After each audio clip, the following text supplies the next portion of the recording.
Hello chers élèves, dans cette vidéo nous allons parler de ce qu'on appelle une fonction numérique et on va essayer de comprendre un petit peu ce que c'est. Alors on en a déjà parlé en cours puisque nous avons fait ensemble une activité qui vous a permis de découvrir petit à petit en gros ce que c'était qu'une fonction numérique. Alors ce qu'il faut savoir c'est que c'est un objet complètement nouveau, donc auquel vous n'avez pas du tout l'habitude, mais c'est un objet mathématique dont vous vous servirez tout le temps à partir de cette année dans les classes de lycée parce que il fait partie du programme de mathématiques des classes suivantes. Alors qu'est-ce que c'est qu'une fonction numérique ? En fait, avant de la définir, on peut peut-être déjà dire en gros à quoi ça peut servir. Il est souvent bien utile pour les scientifiques, quel que soit le domaine. Alors ça peut être la biologie, l'informatique, la chimie, la physique. Ils utilisent beaucoup les fonctions numériques. Pourquoi ? Parce que grâce aux fonctions numériques, souvent on peut décrire des phénomènes dans leur évolution. Donc, des phénomènes qui évoluent peuvent plus facilement être décrits grâce à une fonction numérique. Par exemple, si on veut décrire l'évolution d'une population d'insectes ou d'animaux, ça va être plus pratique de le voir avec une fonction numérique. Ou alors si on veut décrire l'évolution des prix en économie par exemple, on va aussi utiliser une fonction numérique. Donc en troisième, on va essayer plus ou moins de voir comment on peut utiliser la fonction numérique, mais vous comprendrez peut-être davantage son utilité dans les classes supérieures. Alors, en gros, une fonction numérique, c'est un petit peu comme un lien qui unit deux nombres.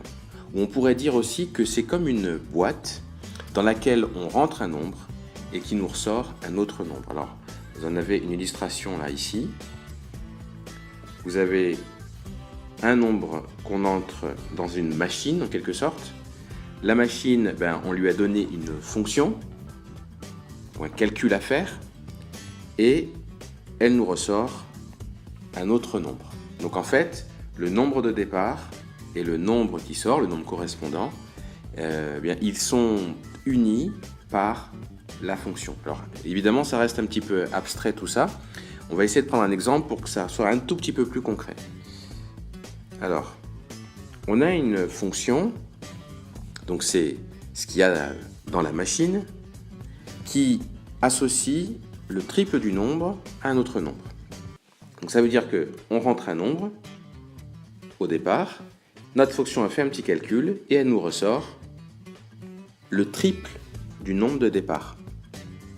Par exemple, si le nombre de départ c'est 4, notre fonction va faire son petit calcul, alors c'est imagé tout ça, notre fonction a fait son petit calcul et elle nous ressort le triple de 4, c'est-à-dire 12.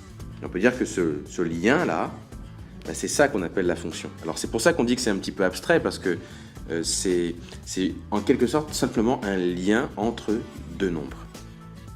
Autre exemple, si je décide de sortir le nombre 10, toujours avec la fonction qui associe le triple, eh bien si je rentre 10, qu'est-ce qu'elle me sort la fonction ?